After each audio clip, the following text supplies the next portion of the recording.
statue outside the Nike store in Oxford Street of him.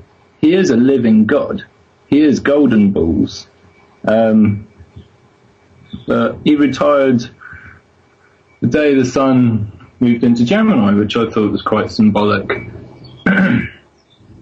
Another famous celebrity of ours in recent news has also done something really interesting, and that's Angelina Jolie. Last week, she was on the front of every newspaper, saying that she's gonna cut her breasts off because she's got cancer. But Angelina Jolie has been going to Syria as of late, since September last year, to diplomatic talks, peace treaties, whatever.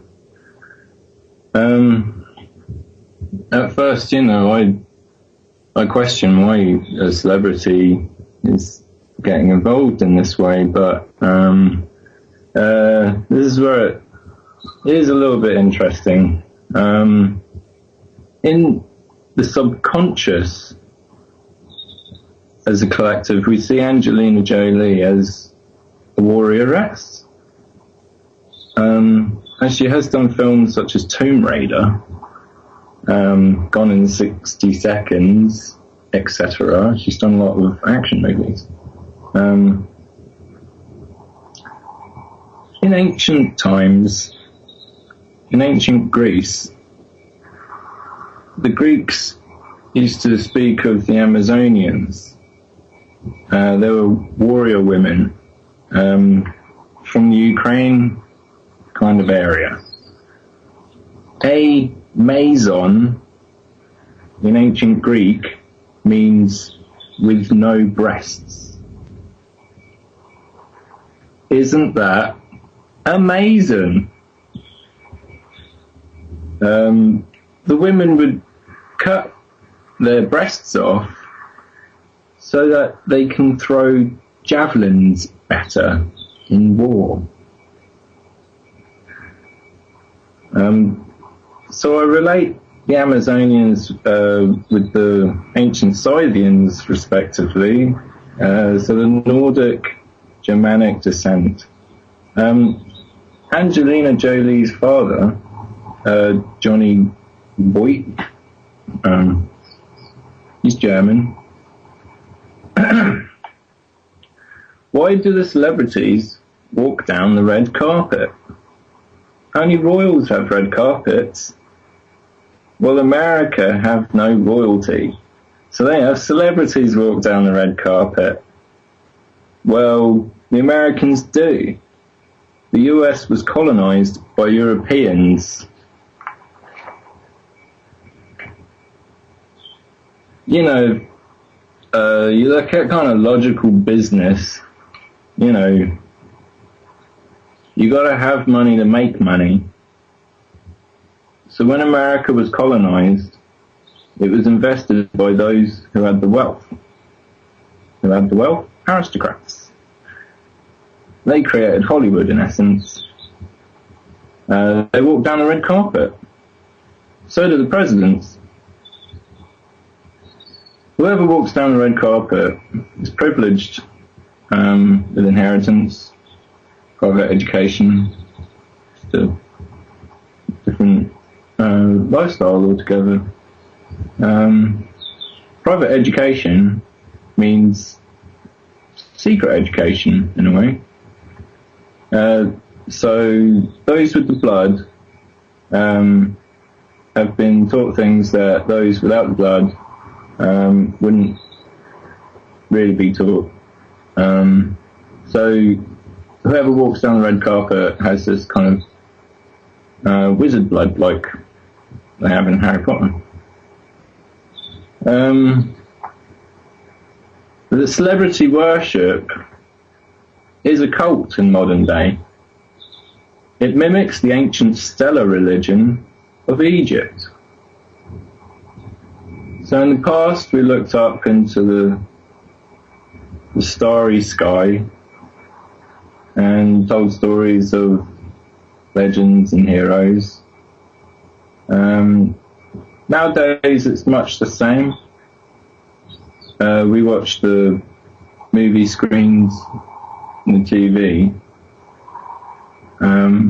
It's kind of weirdly like the eye of God, because there's like worlds within worlds in like moving pictures like that, and also all the trashy magazines you want to put your head in. All talking about celebrities. It seems like there has been a fall from grace since the ancient Egyptian gods and goddesses. Where is there? I can see on our newspapers, you know, where the evil sorcerer Murdoch is cleverly a lot of word plays. With the sun, it's quite obvious it's the sun. The Daily Star, well, that's a star. The Mirror is the moon. Esoterically, the moon is the reflector of the soul. And the Times is Saturn. And, you know, time, Chronos, Saturn.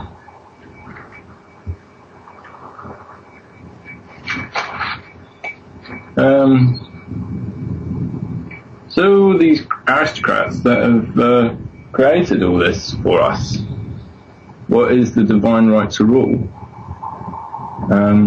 The honorary rights of kings. Where did that tradition come from? The royals are very religious, specifically to the Abrahamic religion. The kings claim to have divine blood, the Davidic bloodline. They believe they have the blood of Jehovah. It's good to point out, to be Grand Master Mason of the Grand Lodge, you have to have a lot of royal blood. You need to be a prince. Prince Michael of Kent is the Grand Master currently. So you have to be a majesty, the Magi Star.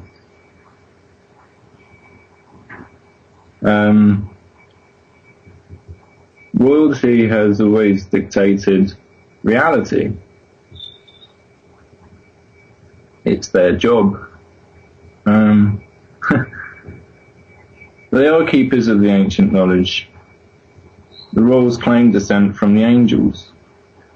But even if you look at the Queen of England, or even the name England, the Anglo from, you know, East Germany,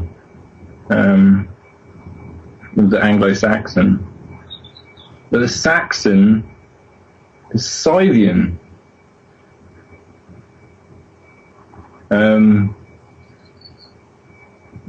So is, you know, America. America's Anglican. But there's many like biblical sort of references in modern day, such as like CNN News, and that's Canaan, and you know, so CNN is American news. Well, we know that CNN is phony. So phony CNN American news, or Phoenician Canaanite Aramaic news. Canaanites spoke Aramaic, but America, so the royals believe in the Bible. Underneath the coronation throne is the Jacob stone in Westminster. they really are into it. They really are into the Bible, if you can Adam and Eve it. Adam and Eve had children. Cain, Abel. Cain killed Abel. But they had a third son called Seth. Cain built a city called Nod with his wife in the wilderness. And Seth also did something kind of similar. But Seth are the Scythians, and Cain is obviously the Canaanites. And, you know, the Scythians, they migrated up to Scotland, well, yeah, Scandinavia, up there, Scotland, because it's Scotia, Scythia, Scotia. The Canaanites went more Mediterranean up, around the continent, and yeah.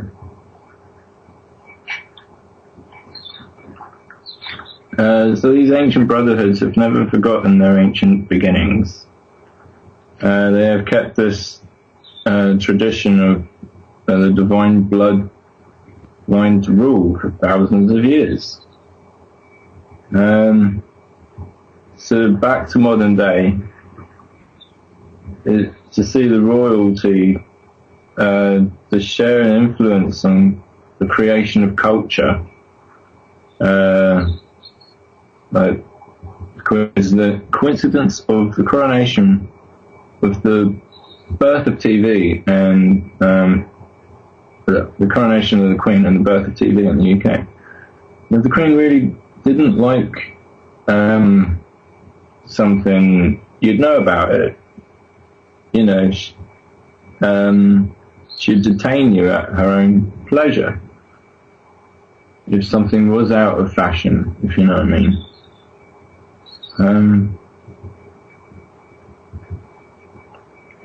For example, the Occupy London was outside St. Paul's. She allowed that to happen. Of course, finitely, because she needed to use the cathedral later on in the summer for her jubilee. She's not going to walk through any tents. Another example, this is an interesting example of how the Queen is culturally influenced us, is Britain's Got Talent. Now, we all know that the winners perform in front of the Queen at the Royal Variety Show. So, you know, what if the Queen was quite medieval about it and just went, oh, find me the most talented people in the country and get them to perform in front of me. But in reality, that is what happens, though. You know, they perform in front of her at the Royal Variety Show, and she was the luckiest one. You know, having that dance team dance in front of her. Yeah. I'm saying that the Order of the Garter and the Masons have created all the performance on planet Earth. It's all been by design. The Masons are very proud of their work. They're chuffed. It's a masterpiece. They've created a magical mystery for everybody. They've given us our villains and our heroes. Modern day is the end of the Pisces era, and this is Revelations, real revealing the creators of the game. Newton was right. This life is a giant riddle made by God, and to fall in love with learning is key to finding out the mystery. But this, in modern day, we find ourselves in the Aeon of Horus, and this has been staged. It is a pantomime being played before us. You know, balloons and glitter fall from the sky. You know, Obama is president. But yeah, like Heinrich Himmler's father was, it's a funny fact, Heinrich Himmler's father was the tutor to the Bavarian princes. Himmler had the education of a Bavarian prince. Another crazy fact, Jeremy Kyle's dad was the secretary to the Queen's mum. So when the Queen is watching TV, she can say, "Ooh, you know, who isn't that? Mummy's secretary's little boy."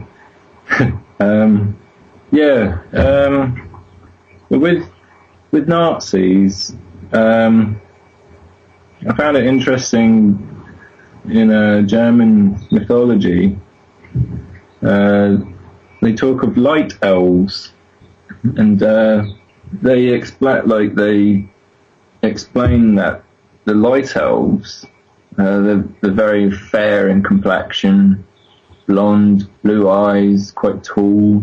The dark elves were obviously darker. But I found interest with the light elves, and I wanted to find out the root word. So I went to the Icelandic, because it's the oldest of the Nordic languages, and translated in Icelandic, light elves is ljósálfar. So I thought it was really interesting. Did Hitler really want to save all the Aryans because he thought that they were all elves?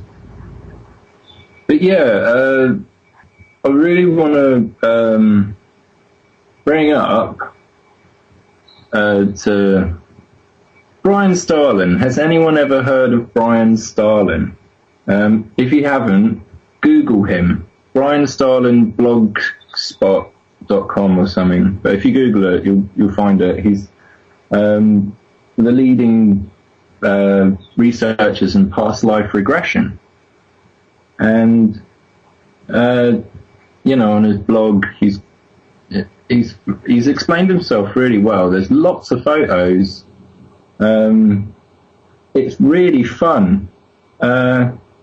It's harmless fun, but he makes some staggering observations, and I'm really interested in his thesis. His thesis is that the royals and the elite, the people that have always been in power, when they die, they reincarnate back into those positions of power. For example, Tony Blair was George the Fourth.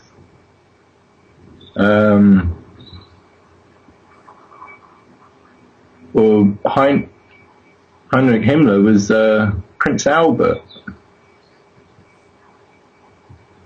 But when he looks at the photos, and you look at the photos and compare them, it's really fun. Another one was Paul McCartney was Buffalo Bill. But I don't want to ruin the magic, because there's loads of them, and it is quite fun. The one for Keanu Reeves is really scary. It's amazing. It's like, wow. Yeah. Another interesting one was J.K. Rowling. In a past life, she was Augusta Victoria of Schleswig-Holstein. She was the wife of William II of Germany. So, if reincarnation is fact, and this guy is right, then, yeah, it's plausible, like the game masters, like they're the game masters. And they're on like soul contracts, and they just come back just to follow on this like soul work they have to do, and then that's why the Mason's a secret, because you're a Mason, and one life you come back and you go back to those positions again and fulfill the soul work. Yeah, bizarrely, I always saw Patrick Moore, the astrologer, as if anyone's seen the Games Master, that 80s program about computer games, if no one's seen it, then I just sound really quirky here, but Sir Patrick Moore, the astronomer, the guy that wears the monocle, and he used to do a computer games show, and he was the Games Master. I just love the connections with him being like Lord of the Planets, because he's a Sir and an astronomer, but he's also doing this computer game program. But I think this is all just for the subconscious, yeah,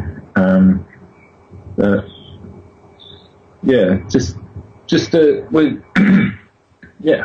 So these ruling classes are behind all broadcasting corporations, and to really have a Hogwarts education, you must study Shakespeare and the classics, Latin and Greek. You would have been heavily influenced if you were born within a family with the right kind of blood, giving you a privileged secret memberships club where you can learn all the stuff that non-member people don't. Yeah, but that's the magic of planet Earth, because I feel magic only works if it's kept secret, because if it's made secret, it's not magic anymore, it's just normal. Because, majesty means like superior, like beyond normal. Same with supernatural, that's beyond, the comprehension of modern science. But, where science finds itself forever confronting the mystery, they're forever falling into the mystery, they're forever trying to solve the mystery. So the more they explain of the mystery, the more there will be less supernatural, and all this supernatural stuff will just become natural or normal. Paranormal will just become normal. So Shakespeare, the time Shakespeare was created, the late Tudor dynasty, was the same time that British intelligence was created. Secret British intelligence. The Tudor dynasty symbol, the red rose, is the one we still have today. Red Rose of Lancashire. Henry VII, Welsh by blood. He had the blood of the Britons. He had the Davidic right of kings. He was the last monarch to win the crown on battlefield against the Plantagenet French Richard III. But recently, when they found Richard III in the car park in February, they realised that he was a hunchback That he wasn't a well man. He wasn't strong. He wasn't well, and I have no idea why you would send a unwell king into war. Why would you send a cripple into war? You know that the bets are quite high. Has anyone heard of the sub Rosa?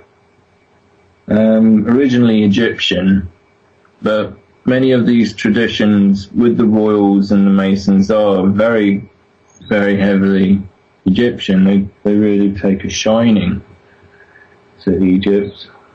And the red rose, the sub Rosa, is symbol to Horus, the divine child.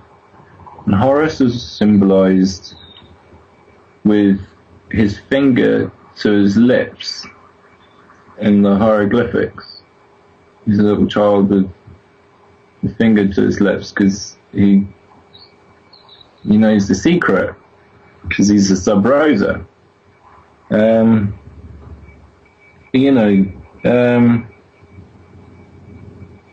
hundreds of years, the continent has always been, war, and there's always been a lot of alchemy. There's always been a lot of espionage work, spying, secret agents, and then the creation of British intelligence and a lot of the universities at the time. Shakespeare was also created. In a nutshell, Shakespeare is a creation made by a group of people, and they called themselves the Order of the Hidden Helmet. It was a handful of what they call the Oxford and Cambridge wits. They're very well educated men. They're creating a play for the Queen and public. The tradition comes from, the Greek and Roman theatre. Back then, everyone was reading the classics after the Renaissance and Elizabethan times. And the hidden helmet is a reference to Greco-Roman goddess. And that's Athena / Minerva.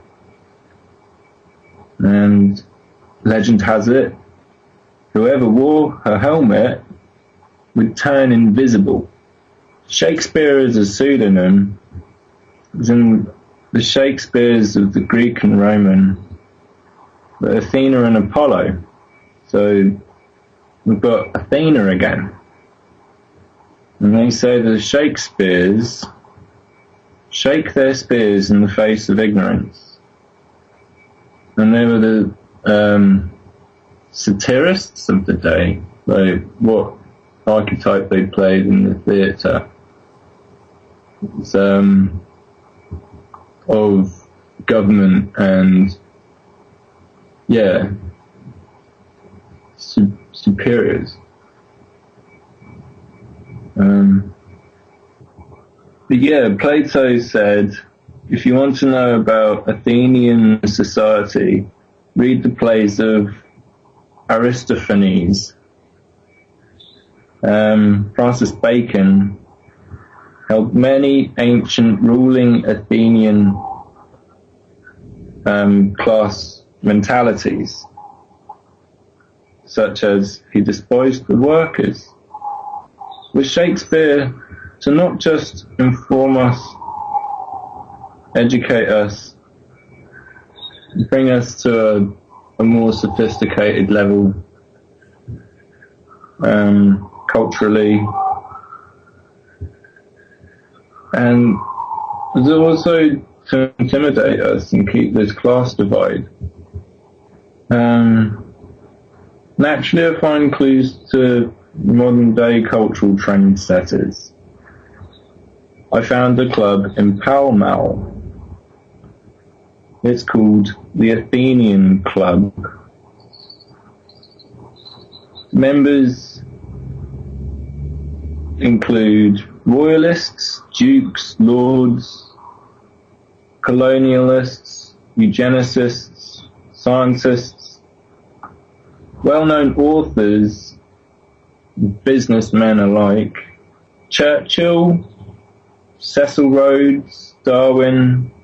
There's a long list, but the ones that I'm interested in is Yeats, Dickens, and Arthur Conan Doyle. Oh, and as it happens, Jimmy Savile was in this club also. So who's Yeats? He was an Irish poet, but he was also an occultist. Part of the Golden Dawn with Aleister Crowley. There's a lot to say about Aleister Crowley, and that if he even actually existed at all. So yeah, Dickens was just a famous novelist, but a social critic. He lived at Tavistock House in Euston. And Tavistock House, he lived there before William Weldon, the officer of the arms in the Victorian times. But Tavistock House has a lot of history with cultural engineering work.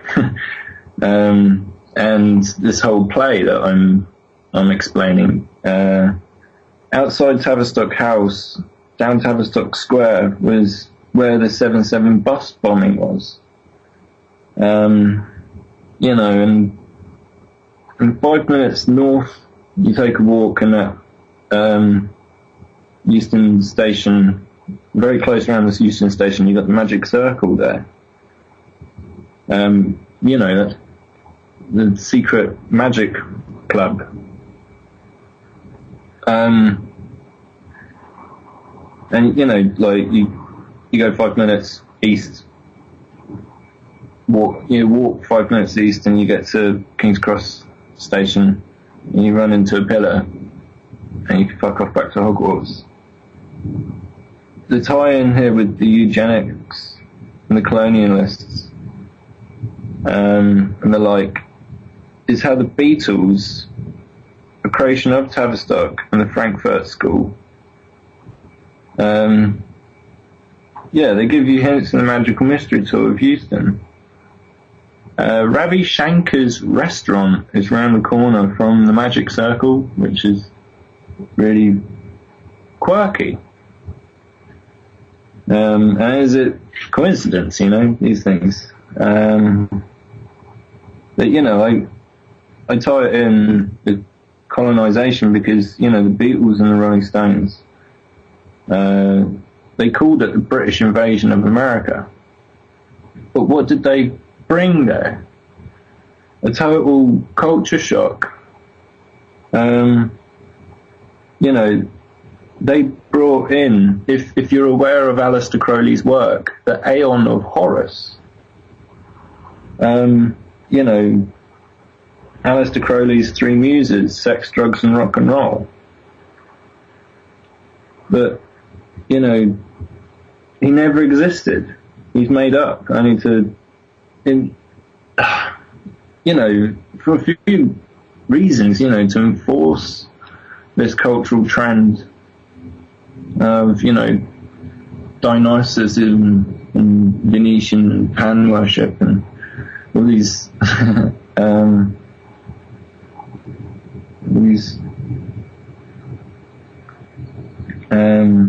it's also just a scare tactic, I feel. Because we know that the politicians are into NLP, and Aleister Crowley is just aristocracy. Aleister Crowley, aristocracy. Aleister Crowley, aristocracy. Aleister Crowley was an aristocrat. Him being a fictional character, the story goes that he was an aristocrat. I think It's all just it's like the evil villain in a video game, and being scared of it, but then finding out at the end that it never existed, or you overcame the fear never existed. So yeah, we know the Order of the Garter is a medieval knighthood, the highest honorary knighthood that the royals have to offer. And the Orders of the Garter symbol is the George and the dragon. George is shaking his spear in the dragon's face. He's a Shakespeare. St. George Day is 23rd of April. Shakespeare Commemorates Day is also the 23rd of April. Is that a coincidence? Is it a coincidence? I'm getting the impression that these are more than coincidences. There are too many references pointing to the same symbol. It's only out of our ignorance that they rule. The Order of the Garter, their coat of arms is the arms of dominion. The royal coat of arms, it's got the lion and the unicorn on it. And in medieval French, it is written, "Honi mal y pense." Shame on you who think evil of it. What are we going to do? Have a groovy party? Has anyone heard what's happening on the 7th to the 9th of June at the Grove in Watford? Passing Clouds has created a free festival. That weekend, bring your tent, they say.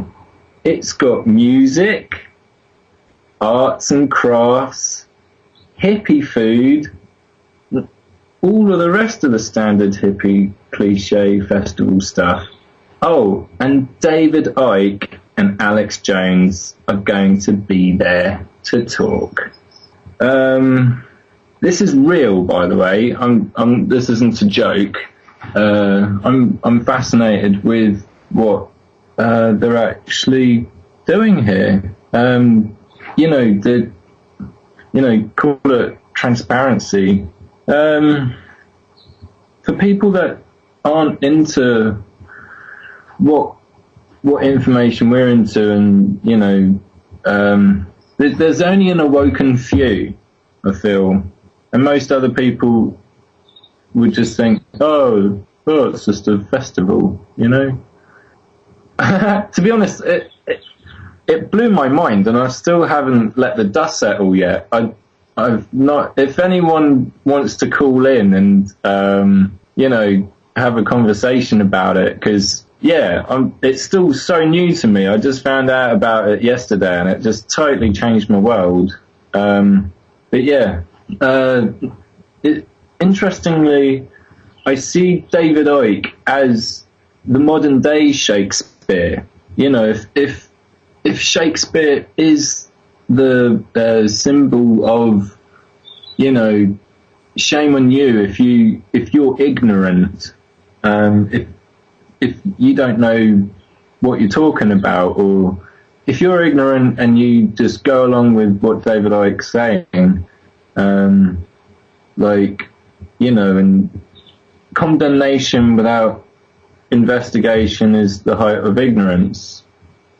If you're not going to follow your research through, or whatever, it's going to be a harder lesson for you in the long run if you're going to be gullible. But this is David Icke, like the same with Aleister Crowley, aristocracy. David Icke, if you say his name fast, sounds like Davidic. Is he, obviously I was before trying to, explain my concern with the guy, I think he's not right. There's something a bit too professional about him. He's just a bit too professional. He's a creation of the BBC at the end of the day. He's springboarded out of it, and he's just... But, yeah, I feel He is the modern day Shakespeare. It's very interesting what you've been saying, Joel. When did you say that festival meeting in Watford is? It's the 7th to the 9th of June. Okay. It's when the weekend is on. It's when they're having their meeting. Ain't that wild? I've heard, Passing Clouds has created it. So, it's Common Purpose. If you've heard of Common Purpose. Explain more. G4S are doing the security there at the Free Festival. Common Purpose is this new Labour, government created social sort of, I was going to say social conditioning sort of. It's a bit bizarre, but they're kind of one of these social shifter kind of agent institutes. Yeah. But yeah, they're setting up this festival, and it's proper hippies hula hooping in the sunshine sort of festival. It's proper hippie chic. But I feel the hippies will bring a lot of calm. But David Icke and Alex Jones, they're real hotheads, and they're going to bring a lot of aggression, I think. Maybe,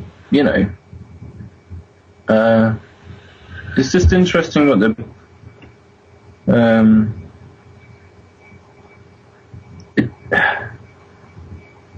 it's just so painfully obvious now. It is just a giant stage, David Icke and Alex Jones being there. Geez, this is, call it a setup, but I didn't see this coming. This is just incredible, literally incredible. Interesting to see if there's lots of shouting and trying to get people to kill people. Yeah, I thought, the famous let them eat cake kind of line. In modern day, it's a real show of the times, because they really are letting us eat cake, and it's free vegan organic hippie cake at a free fucking hippie festival at the Bilderberg meeting. It's mental. Sounds good to me, and it's free. Yeah, I really want to go. I haven't been to Watford for a while now. I think I have to go again. Oh yeah. Are you going then, Joel? Yeah, well, I wanted to go to Sunrise. Well, I can still do both. Yeah, fuck it, both. Yeah, Sunrise has been good. Yeah.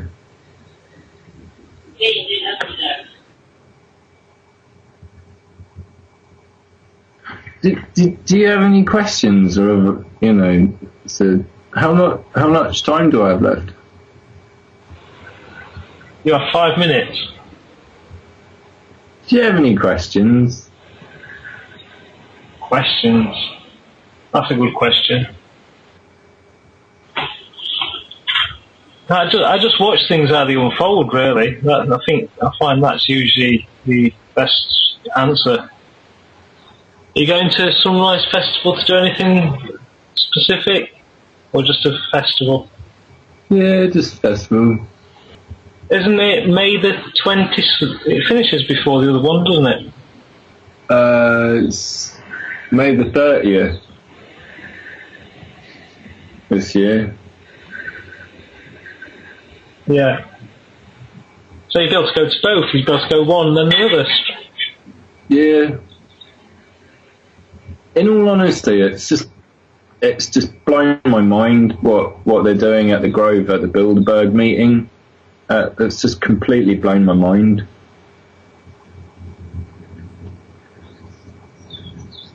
I've got a question, Joel. What do you know of David Cotterill? Oh, I don't know him. Not a lot then. Gee. Never heard of him. No, but it was a question. It's a very good question. Maybe it's somebody we should know. Maybe. Maybe someone that we shouldn't know. Won't know until we look him up. Any ideas what he'll be talking about next week? No. Do you know anything about the eclipse? Is it on the 25th? Is it a lunar eclipse this time? Yeah. Well, that's the next full moon. That's gonna be in no crumbs. It would be conjuncting the Pleiades, which sounds really cool. Like the star system, the Pleiades. Yeah, is that the one that's about 15 that you can kind of see with the naked eye, but there's more in it? Yeah, they call it the Seven Sisters. Yeah, like mini plough. I haven't heard that name before. I just think it looks like a mini plough. The plough, but a miniature. Yeah, cool. Well, there's a lot of quite malefic energy at the moment. Oh, 1 minute. It wasn't David Cottrell. It'd be Maurice Cottrell. And he figured out the magnetic phases of the sun, which affect our DNA. That could be interesting to look into. We've got 30 seconds left. Anything you'd like to say or say goodbye? Thanks for listening, everybody. Thanks for coming and talking, Joel. I always find it really, really interesting. And I'll speak to you next week. Cool. Things on Dark City Radio. Lots of things.